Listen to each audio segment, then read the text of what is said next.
গান বুলি ক'লে আচলতে মই গোৱালপৰীয়া লোকগীত আৰু পল্লী গীতটো মোৰ বেছি চৰ্চাত আছে আৰু মই গোৱালপৰীয়া লোকগীত আৰু পল্লী গীত মানে বহুত ভাল পাওঁ আনবিলাক গীতো ভাল পাওঁ কিন্তু তাৰ মাজত মই এই দুটা মানে গোৱালপৰীয়াৰে এটা মানে অংশ হয় পল্লী গীত মানে মই পল্লী গীতো ভাল পাওঁ যিয়ে নহওক মই এটি মানে গোৱালপৰীয়া অকমান গোৱালপৰীয়া গীত গাই দিছোঁ আৰু শেষত মই এটা পল্লী গীতৰ এফাঁকি গাই দিম মাটিৰে পিঞ্জিৰা হাৱা পাখি নধৰা পিঞ্জিৰা যায় চলিয়া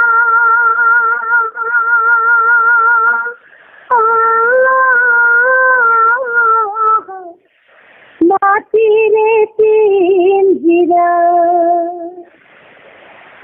সুন্দৰ কৰি আহা বৰাইলো পিঞ্জিৰা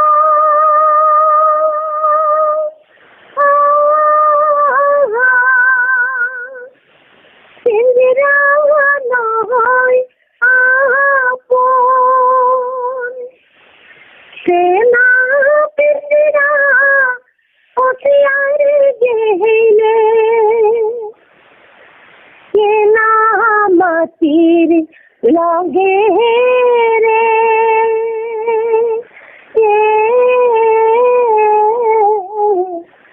মাটিৰে পিঞ্জিৰা মাটিৰে পিঞ্জিৰা হাৱা পাখি নধৰা পিঞ্জিৰা যায় চলিয়া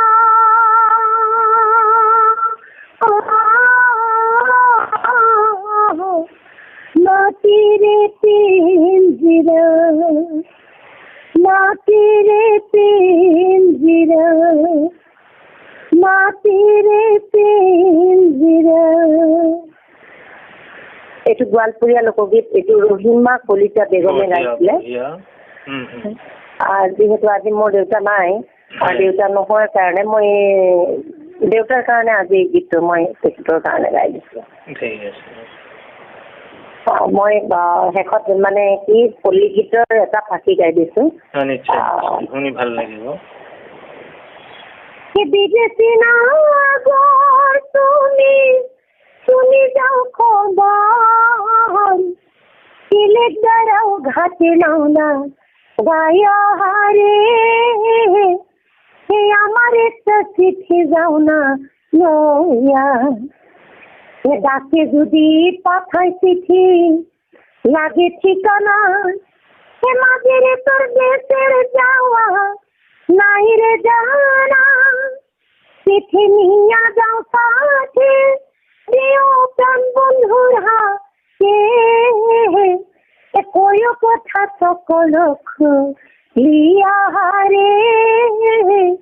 হে আমার একটা চিঠি যাও না লইয়া সুন্দৰ সুন্দৰ ভাল লাগিলে দৰ্শকসকলে নিশ্চয় ভাল পাইছে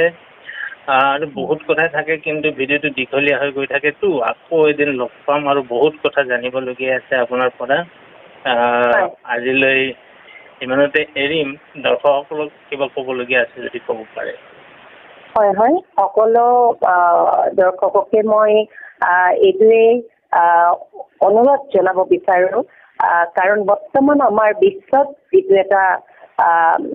বেমাৰ আহিছে তাৰ পৰা সকলোৱে বাচি থাকক সকলোৱে সাৱধান হওক তাৰ পৰা বাচি থাকক সকলোৱে সুস্থ হৈ থাকক দীৰ্ঘায়ু হওক এই মই দৰ্শকসকলক ক'ব লগা নিজৰ স্বাস্থ্যৰ প্ৰতি সকলোৱে যত্ন লওক আৰু আমাৰ শিল্পীসকলৰ আহি থকা আগন্তুক দিনবিলাকত শিল্পীসকলৰ ভাল হওক আজি আমাৰ যিটো অৱস্থা কোনো শিল্পী ক'তো একো কৰিব পৰা নাই প্ৰগ্ৰাম কৰিব পৰা নাই আমাৰ শিল্পীসকলৰ এটা ঘৰ চলাবৰ কাৰণে নিজক চলাবৰ কাৰণে যথেষ্টখিনি আমাৰ কষ্ট হৈছে তাৰ কাৰণে আমি ভগৱানৰ ওচৰত প্ৰাৰ্থনা কৰিছোঁ যাতে আমাৰ এই দিনবিলাক যিটো এটা ভয়াৱহ ৰূপ এটা ধৰিছে এই বেমাৰে এয়া বেমাৰ আঁতৰি যাওক আৰু আমাৰ আগৰ নিচিনা সময়টো আহক তাৰ কাৰণে ভগৱানৰ ওচৰত প্ৰাৰ্থনা জনাইছোঁ। নিশ্চয় আপোনাৰ এই প্ৰাৰ্থনা ভগৱানে নিশ্চয় শুনিব। আমাৰো আছে একেই প্ৰাৰ্থনা। সকলোৱে ভালে থাকক, আপুনিও ভালে থাকক, স্বাস্থ্য ঠিক থাকক, এতিয়াৰ দৰে সদায় যেন পাই থাকক। এৰিছোঁ, ধন্যবাদ। হয় হয়, নমস্কাৰ নমস্কাৰ।